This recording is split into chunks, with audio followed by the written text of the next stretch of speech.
Olá, pessoal, tudo bem com vocês? Espero que vocês estejam bem em casa e se cuidando. Vamos para mais uma aula sobre a prova da ETEC e hoje nós vamos ver as questões de 6 a 10. Vamos lá?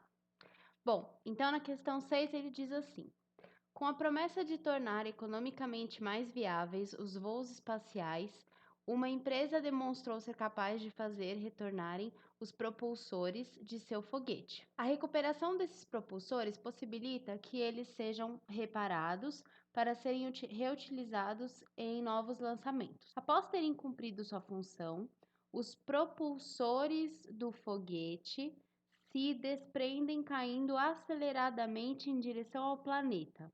Por que eu grifei essa parte? Porque ele está falando que é um momento em que esses propulsores vão estar em queda livre, quando ele diz caindo aceleradamente em direção ao planeta, ok? Então lembra disso. Ao se aproximarem da superfície, retropropulsores são acionados, imprimindo uma força vertical e para cima de intensidade, não sei ainda, que a do peso dos propulsores, diminuindo contínua e drasticamente a velocidade de queda. Aqui tem uma informação importante, ó. Então, na primeira situação, nós temos o seguinte: um propulsor, que eu representei por essa caixinha, que estava em queda livre. Lembra que eu pedi para vocês lembrarem daquele fato? Se está em queda livre, significa que a única força que está atuando, desprezando a resistência do ar, ok? A única força que vai atuar sobre ele vai ser o próprio peso dele, que será vertical e para baixo, ok? Então, o que nós temos que ver agora? Ele falou que tem um tal de um retropropulsor que vai fazer uma força vertical neste propulsor aqui, para que esse propulsor desacelere.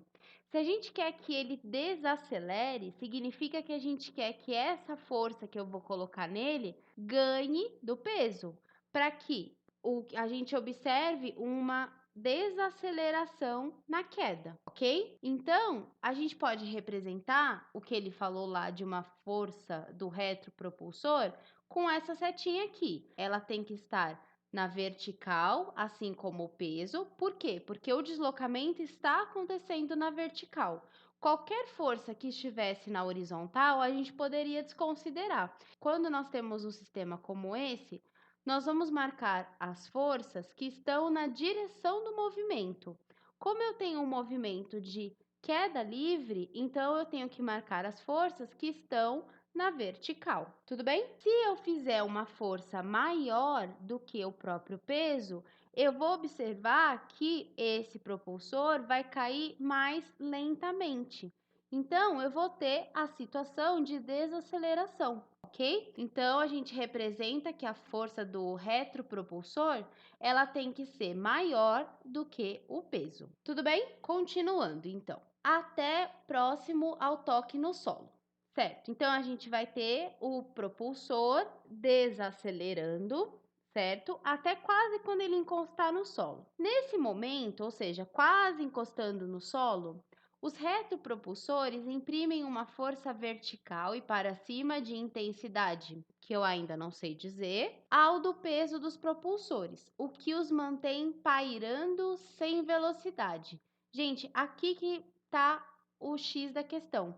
Se ele está querendo que o propulsor e o retropropulsor fiquem pairando, ou seja, eles fiquem como se eles estivessem flutuando no ar, ok? Sem velocidade, o que eu tenho que ver agora? A gente vai ter uma outra situação. Então, nessa nova situação, o que nós vamos ter? Nós temos o propulsor, certo? Ele continua tendo um peso, porque ele tem uma massa. Tudo que tem massa tem peso, ok? Só que agora, essa força que o retropropulsor vai colocar no propulsor, ela não precisa mais ser maior do que a força peso. Basta que ela seja igual. E como que eu sei que ela tem que ser igual? Porque no exercício ele falou que os dois vão estar pairando sem velocidade. Se eu quero que eles fiquem pairando sem velocidade, ou seja, eu não quero nem que o propulsor suba, nem que ele caia. Eu quero que ele se mantenha mais ou menos flutuando, ok? Então, eu tenho que pôr uma força que seja igual ao peso. Só que o peso tem a tendência de empurrar o propulsor para baixo. Então, essa força tem que ser vertical para cima da mesma intensidade do peso. Tudo bem? Por isso, a gente fica com a alternativa B. Próxima questão. Leia a charge. Lutei toda uma vida contra tudo e contra todos. Batalhei, caí, levantei, criei filhos e família. Heroicamente, denodadamente, como um mártir.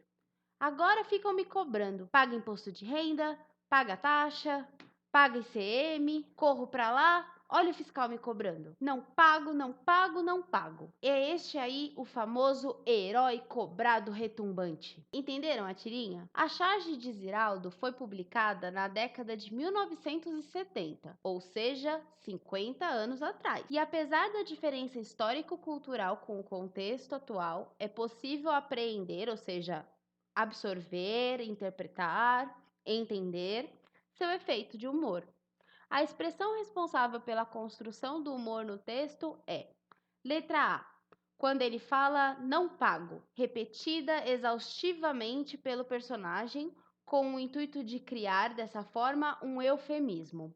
Então, olha só, o que é eufemismo? Eufemismo é uma figura de linguagem que você usa quando você quer falar uma notícia ruim de uma maneira um pouco mais sutil, uma maneira um pouco mais sensível.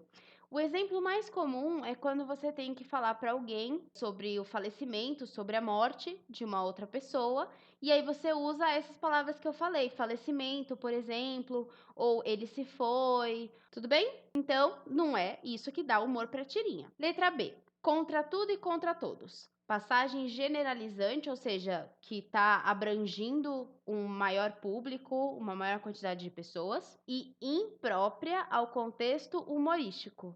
Gente, tem alguma coisa de errado em falar contra tudo e contra todos? Principalmente se você está fazendo um humor? Não, né? Trata-se de uma ironia. Então, o que é a ironia? A ironia é uma figura de linguagem que tem a função de criar um deboche, determinada fala. Por exemplo, sei que vocês estão estudando. Ou então, sei que você entendeu, ok? Às vezes você fala assim, aham, sei. Isso é uma ironia. Você não está concordando de verdade com a pessoa. Você está discordando, concordando. Entenderam?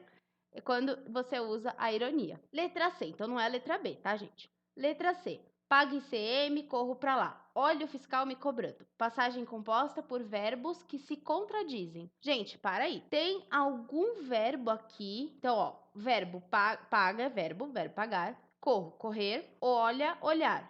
Me cobrando, cobrar.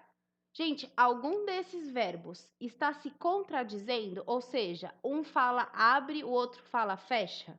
Não, né? Então, não tem nenhum paradoxo. Outra coisa que é importante a gente lembrar: paradoxo é quando você tem uma oposição nas ideias. Quando você tem a palavra oposta, você vai ter uma antítese, ok? Então, antítese, oposição de palavras, paradoxo, oposição de ideias. Tudo bem? Continuando. Letra D.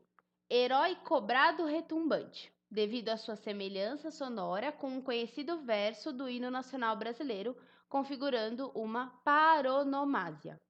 Gente, é essa a questão. Por quê? Primeiro porque quando a gente está cantando o hino nacional, é muito comum a gente confundir e ler, por exemplo, ou cantar, por exemplo, dessa forma. Só que no hino nacional está escrito heróico, brado, retumbante. E não herói cobrado retumbante, ok? Então, o que dá humor para a tirinha é a letra D. Só para vocês lembrarem, paronomásia é uma figura de linguagem que é a partir dos sons que se cria o efeito. Então, quando você tem palavras com sentidos opostos, mas o som dela é parecido, você tem uma figura de paronomásia. Tudo bem? Que é o caso aqui do herói cobrado retumbante, que lembra heróico, brado, retumbante. Tudo bem? Então, a letra D é a resposta correta. Lembrando, prova teste, a gente tem que olhar sempre todas as alternativas, Porque você nunca procura a certa, você elimina as erradas, encontrando os erros em cada uma das alternativas e fica com a que é correta ou a com que você achar que é menos pior, ok? Apenas então para vermos a letra E, heroicamente, denodadamente, como um Marte. Para quem não sabe, denodadamente significa corajoso, heróico, é um sinônimo para heróico ou para mártir, tá bom? E para quem não sabe, mártir é alguém que morre por uma grande causa, sofre por uma grande causa. Um herói, ok? Então, essas expressões são usadas para atingir a autoestima da personagem de uma forma correta, sim, porque se você fala que alguém é herói, você está exaltando essa pessoa, ok? Então, você está usando essas expressões para atingir a autoestima da personagem, sim. O problema é que na alternativa ele fala que trata-se de uma preterição. Preterição significa que ele está reduzindo o personagem, ele está prejudicando esse personagem. Então, olha só, se eu estou usando 3 palavras, né, 3 expressões que estão exaltando, não faz sentido na alternativa ele colocar preterindo, ok? Questão 8. O empreendedorismo é, para muitos, uma oportunidade, assim como para a Hilda Regina, que decidiu investir em uma agência de publicidade. Nesse mercado competitivo, entre seus diferenciais, a empresária decidiu desenvolver um cartão de visita que tem a forma de um polígono convexo com todos os lados da mesma medida. Gente, todos os lados da mesma medida, a gente já consegue eliminar a alternativa D, porque retângulo não é uma figura com 4 lados iguais, ok? Continuando. E apenas 4 ângulos internos. Então, agora a gente tem que parar e eliminar mais coisa. Por quê? Quando ela fala 4 ângulos internos, significa que a minha figura tem 4 lados também.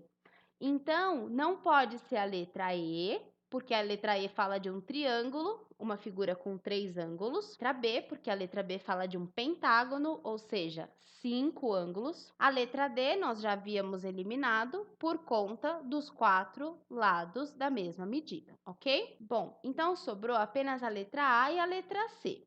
Vamos ver qual é a resposta. Ele continuou falando dos 4 ângulos internos e disse que dos 4 ângulos internos, 2 deles eram agudos, ou seja, que tem menos do que 90 graus, e 2 obtusos, ou seja, maiores que 90 graus. Com essa característica aqui, eu consigo eliminar a letra C. Por quê? Porque o quadrado, ele tem 4 ângulos retos, ok? Então, a resposta será a letra A, losango.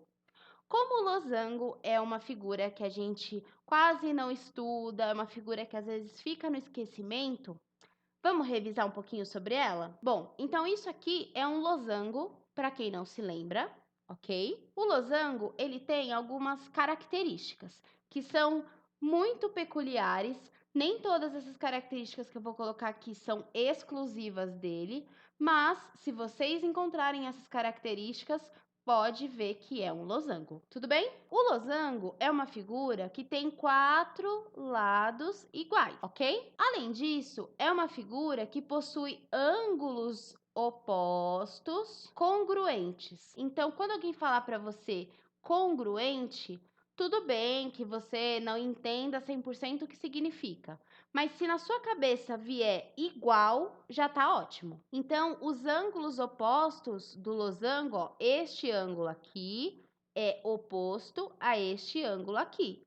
Então, os dois ângulos são iguais, ou melhor, congruentes. Este ângulo aqui e este ângulo aqui são opostos. Se eles são opostos, eles também são congruentes. Bom, uma outra característica do losango é que os ângulos adjacentes, ou seja, os ângulos que estão juntinhos. Como que eu vou determinar? Este ângulo aqui, por exemplo, e este ângulo aqui. São suplementares. O que significa ângulos suplementares, professora? Simples. Ângulos suplementares são aqueles ângulos que, quando a gente somar, o resultado vai dar 180 graus, ok? Então, se eu puder somar o valor deste ângulo com o valor deste ângulo, eles têm que dar 180 graus, ok? No caso, o losango, ele tem as diagonais como a sua principal referência. As duas diagonais, elas se encontram no ponto médio, ou seja,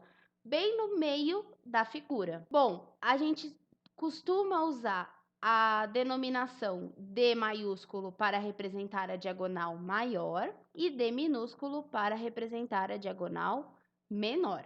O losango sempre terá duas diagonais, uma que a gente chama de maior, porque ela vai ser mais comprida, e outra menor, que vai ser de menor tamanho. Tudo bem? Por isso, nós ficamos com a letra A, na questão 8. Questão 9. Fundamental à manutenção da vida na Terra, o ciclo biogeoquímico do carbono na natureza está representado simplificadamente no esquema. Então, vamos dar uma olhada nesse esquema. Eu tenho água e gás carbônico entrando em um processo que ele chamou de 1, e saindo desse processo a gente tem oxigênio e compostos orgânicos, que ele deu o exemplo aqui da glicose. Depois, eu tenho um processo 2, que aparentemente está relacionado a esse processo 1. Esse processo 2, ele usa compostos orgânicos como a glicose e o oxigênio para acontecer, e ele produz gás carbônico e água, que são utilizados novamente no processo 1. Antes da gente dar nomes, vamos dar uma olhada aqui no que ele fala nas alternativas. Sobre esse esquema, é correto afirmar que, letra A, os processos 1 e 2 são realizados pelos animais e vegetais. Então, peraí. O processo 1 usa água e gás carbônico, ou seja, dois compostos inorgânicos, e produz compostos orgânicos. Pessoal, como é o nome desse processo aqui? Isso mesmo, fotossíntese, ok? Então, a fotossíntese, a gente aprende que ela não acontece nos animais. Se vocês tivessem percebido este detalhe, vocês já conseguiriam eliminar as 4 alternativas e descobrir que a resposta é a letra E. Tudo bem? Vamos então para uma explicação um pouquinho melhor desses dois processos? Bom, então na questão 9, o primeiro processo que nós vimos é o da fotossíntese. O que a fotossíntese faz? Ela pega água mais o gás carbônico mais energia, que no caso das plantas é a energia proveniente do sol, e juntas fazem a tal da fotossíntese.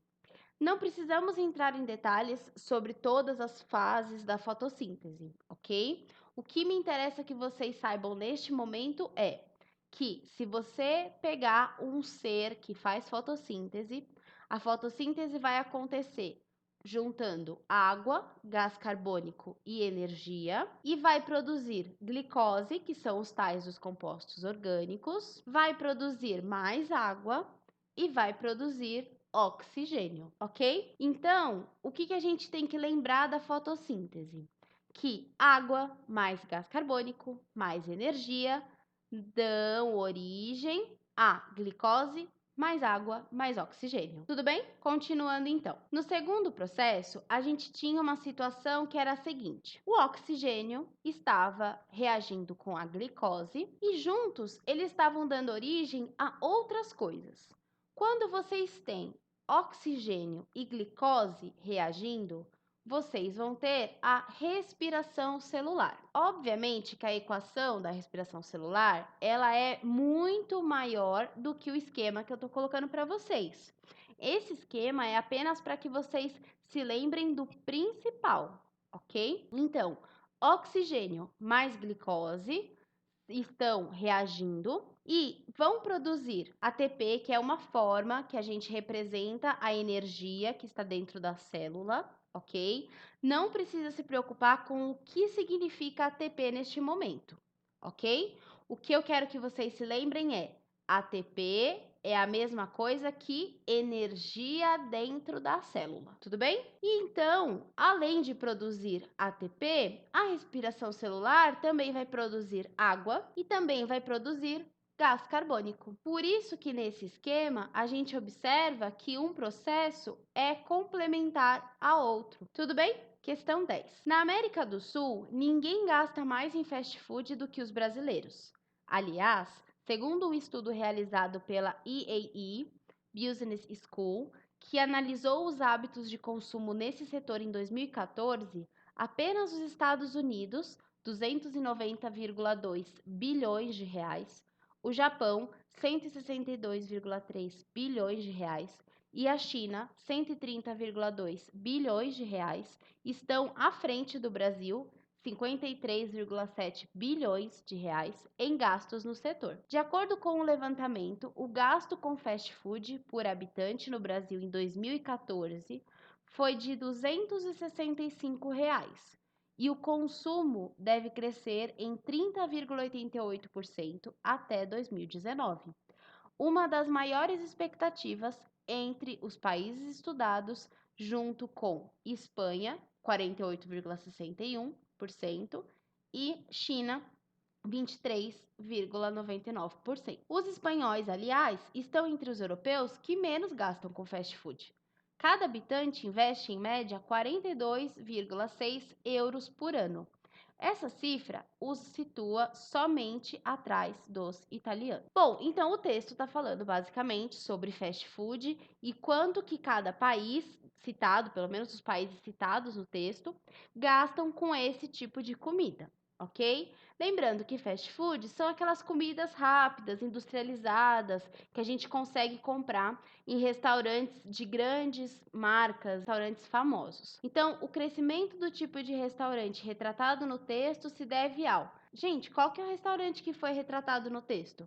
Os restaurantes de fast food, ok? Então, vocês aí estão pensando em quais são esses restaurantes. Eu não preciso citar nomes, ok? Então, vamos ver, ó. Letra A. Aumento significativo do desemprego. Gente, em algum momento no texto, ele falou sobre desemprego? Não, né? Então, essa alternativa tem grandes chances de estar errada. Vamos continuar lendo. Forçando milhões de trabalhadores e trabalhadoras a se alimentarem com refeições mais baratas e mais nutritivas servidas nesses restaurantes. Para tudo. Se tem uma coisa que todo mundo sabe, é que fast food não vai servir uma refeição mais nutritiva. Então, a letra A está errada. Letra B. Surgimento de um movimento denominado slow food. Gente, o texto está falando sobre o fast food, ou seja, sobre a comida rápida. Não sobre comidas que você senta, se serve, ou alguém serve você, e você está no restaurante, você conversa. Isso que é slow food, comida devagar, entendeu? Não tem nada a ver, então, com o texto. Próxima. C. Movimento Mundial de Valorização das Alimentações Locais. Gente, fast food, por acaso, é uma alimentação local da nossa cidade? Claro que não, né? É uma alimentação que veio de fora. Então, tem nada a ver a letra C. Letra D. Fenômeno da globalização, que atua como fator determinante na modificação dos hábitos alimentares, gerando transformações no estilo de vida de milhões de pessoas espalhadas pelo planeta. Sim, essa é a resposta. Se vocês tiverem oportunidade, principalmente agora na quarentena, pergunta para o pai, para a mãe, para a avó, para o vô, ou para quem quer que esteja na sua casa, que seja bem mais velho que você, ok? Qual frequência eles iam a esses fast foods quando eles tinham a sua idade? Ou se era tão comum existir fast food quando eles tinham a sua idade? Vocês vão ver que não era. Se vocês forem pensar, 50 anos atrás, fast food no Brasil quase não existia. Então, não era uma coisa tão generalizada como hoje a gente tem, ok? Bom, vamos só ver a letra E por, desencargo. Resgate de uma modalidade de alimentação que surgiu no início do modo de produção capitalista no século XVI. Gente, então tem uma coisa muito errada aí. Qual que é? Que é quando ele fala que esse modo de alimentação surgiu no modo de produção capitalista do século XVI. Gente, século XVI é 1500 e qualquer coisa. 1500 e qualquer coisa, a gente está no mercantilismo ainda, não tem capitalismo, ok? Capitalismo vai surgir lá para o fim do século XIX, começo do século XX. Então, não tem nada a ver o que ele falou na alternativa, ok? Bom, pessoal, espero que vocês tenham gostado da aula. Espero que vocês estejam em casa, se cuidando, estudando, ok? Se você curtiu essa videoaula, dá um curtir aqui embaixo, ok? E se inscreve no canal para receber mais novidades e se preparar melhor para a ETEC. Beijo para vocês, tchau, tchau!